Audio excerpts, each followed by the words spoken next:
The millionaire saw his former maid with twins at the airport. Then the truth changed everything. The rain tapped rhythmically against the tinted windows of Alexander Sterling's private jet as it taxied to a stop at JFK International Airport. At 42, Alexander was a self-made billionaire, CEO of Sterling Holdings, owner of luxury resorts across 3 continents, and a man who had everything except peace. Success had come at a cost: broken relationships, sleepless nights, and a heart hardened by betrayal. He stepped onto the tarmac in a tailored charcoal suit, briefcase in hand, when someone stopped him cold. Across the terminal, near a coffee kiosk, stood Eliza, his former maid, the woman he hadn't seen in 5 years. But she wasn't alone. Twin toddlers clung to her hands, boy and girl, wide-eyed and curious, their dark curls mirroring her own. Eliza looked exhausted, yet radiant. Her simple dress worn but clean, her eyes tired but full of quiet strength. Alexander's breath hitched. Memories flooded back. 5 years ago, Eliza had worked in his penthouse, not just as staff, but as the gentle soul who remembered how he took his tea, who quietly mended his torn shirts, and who once held his hand when his father passed.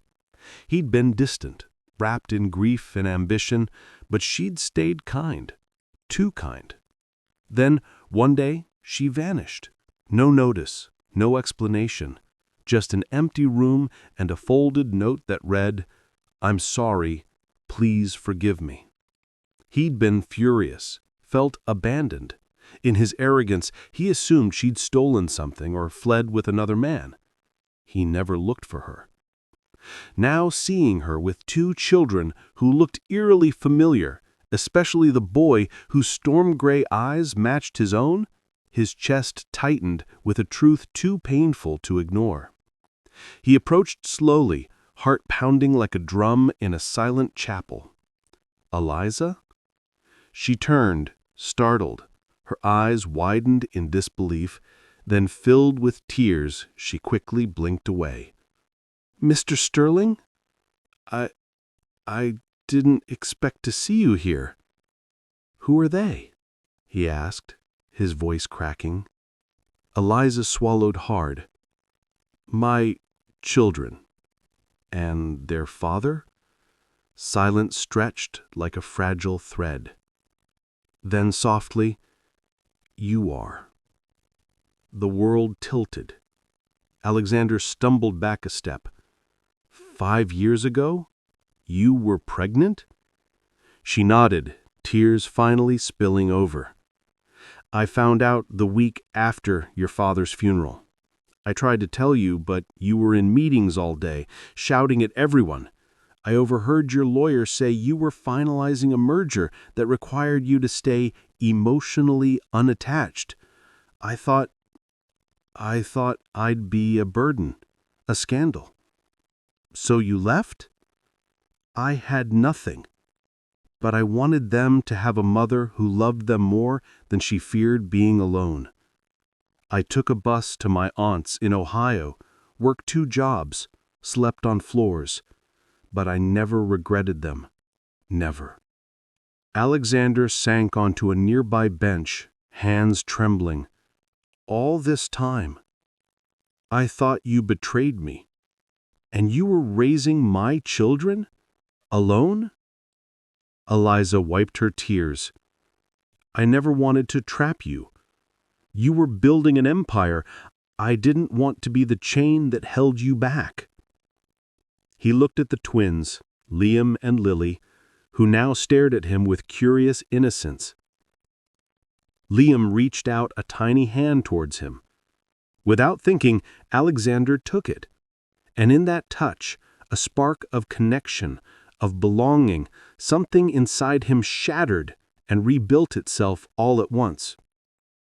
"I missed their first steps," he whispered, voice raw. "Their first words." "You can't change the past," Eliza said gently. but you can be here now." Alexander stood, determination hardening his gaze. "I'm not asking for forgiveness, but I'm asking for a chance to be their father, to be someone worthy of you." Eliza searched his eyes, no longer the cold tycoon she once served, but a man humbled by love and regret. She nodded slowly. They've never met their dad, but maybe it's not too late. At that moment, Lily toddled forward and wrapped her arms around Alexander's leg. He knelt, pulling both children into a hug so tight it felt like coming home after a lifetime of wandering. Outside, the rain had stopped. Sunlight broke through the clouds, casting golden rays across the terminal floor. Back in his penthouse that evening, now filled with toys, laughter, and the scent of homemade soup, Alexander watched Eliza rock Lily to sleep while Liam played with a model airplane he'd given him. For the first time in years, silence didn't feel empty. It felt full. He walked to Eliza, placing a hand over hers. "Stay. Not as my maid, as my family." Tears welled in her eyes again, but this time they were tears of hope. And in that quiet moment, the millionaire realized he hadn't lost everything all those years ago. He'd just been waiting to find what truly mattered. True love doesn't always arrive on time, but when it does, it heals every wound, bridges every distance, and rewrites every ending. If this story moved you, don't forget to like, share, and subscribe to ACA Story Tales. We bring you heartfelt stories of kindness, second chances, and the miracles hidden in everyday life. Hit the bell so you never miss a moment that could change your heart. Thanks for watching.